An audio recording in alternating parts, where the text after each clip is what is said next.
Morning light slipped through the kitchen window when I signed the documents that quietly made me $15 million richer. I sat alone at the small wooden table, eating cold oatmeal from the chipped bowl my late wife Alina had once bought at a dusty yard sale many years ago. The bowl had a tiny crack on the rim that she always said gave it character. There was no champagne, no celebration.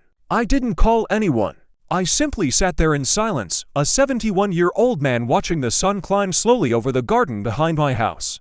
The roses Alina had planted years ago were still there, stubborn and bright. Yet somehow none of it felt the way I imagined it would.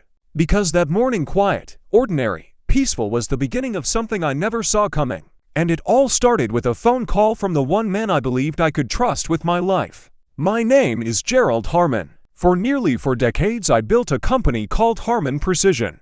It started in the cramped space of a two-car garage in Dayton, Ohio. Just me, a used milling machine, and a stubborn belief that careful work still mattered. Over the years, that little garage turned into one of the most respected mid-sized manufacturing companies in the Midwest.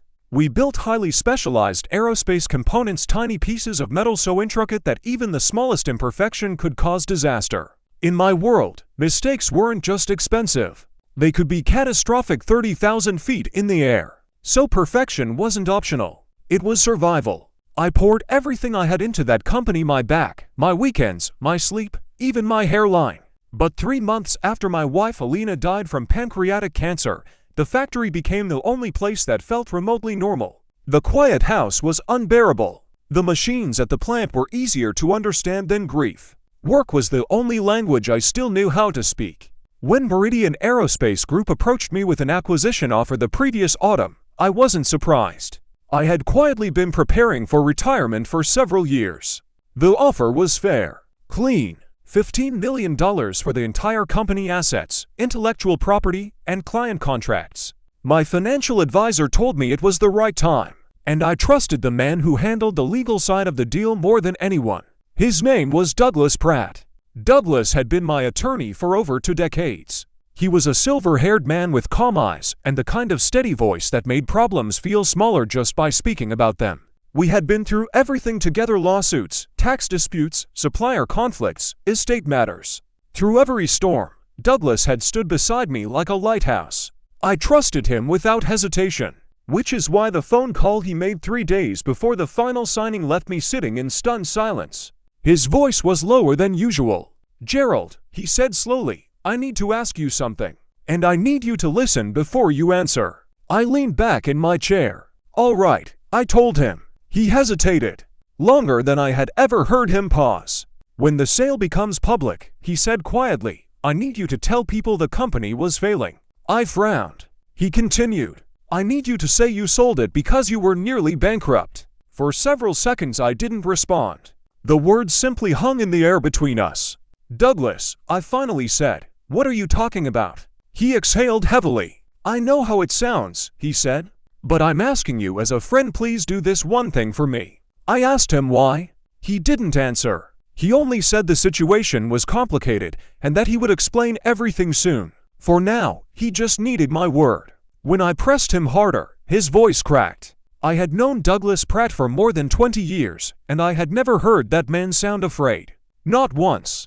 That crack in his voice frightened me more than anything else he could have said. That night I barely slept. I lay on Alina's side of the bed, the only side I had used since she passed, and stared at the ceiling trying to understand what was happening. Douglas had a son named Carter, 29 years old, handsome, charming, the kind of young man who had probably never heard the word no in his life. I had met Carter several times at Douglas's Christmas parties. He worked in finance, managing a private investment fund. Expensive suits, confident smile, always acting like he had somewhere more important to be. The next morning I called my grandson Marcus. Marcus was 26 and worked in tech in Columbus. He had a strange talent for finding information online that most people didn't even realize existed. I didn't tell him the whole story. I just gave him a name. "Carter Pratt," I said. "Find out what you can about his work." Marcus called me back a few hours later. His voice sounded uneasy. "Grandpa, why do you know that name?" I felt my stomach tighten. "Just tell me what you found." He hesitated. "Carter runs a private investment fund," Marcus said slowly. But there are people online saying they haven't received statements in months. Some investors are worried. He paused again. Someone filed a complaint with the SEC recently. I didn't say anything. Marcus kept going. The fund's presentation claims it has exclusive access to manufacturing companies in the Midwest that are about to close.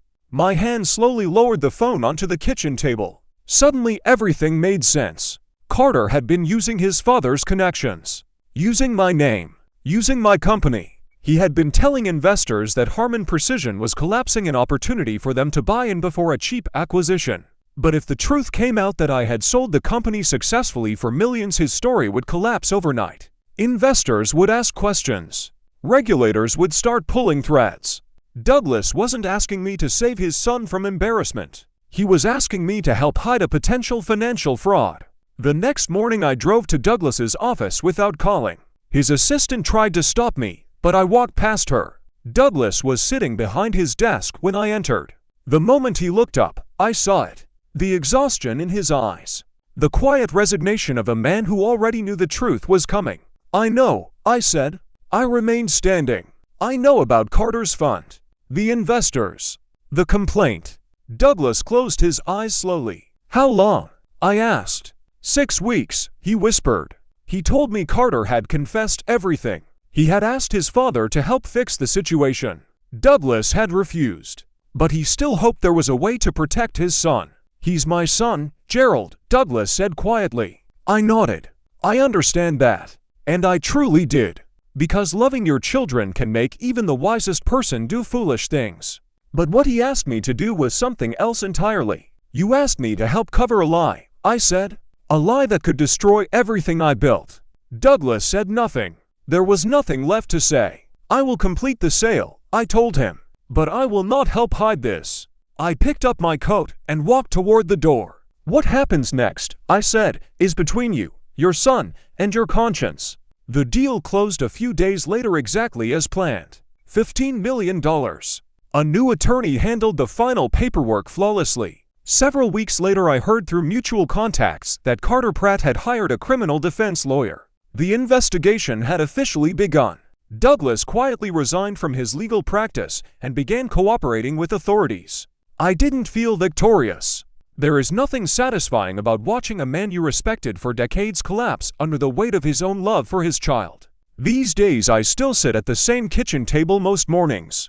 Still eating cold oatmeal from Alina's chip bowl. Old habits don't change easily. I look out at the garden she planted and think about the years it took to build something honest. In a world that constantly offers shortcuts, 38 years of careful work taught me something simple. Perfection matters. Because when you're 30,000 feet above the ground, even the smallest flaw can bring everything down. Life isn't much different. Some things, once broken, cannot be repaired. And some things, no matter the price, should never be negotiated.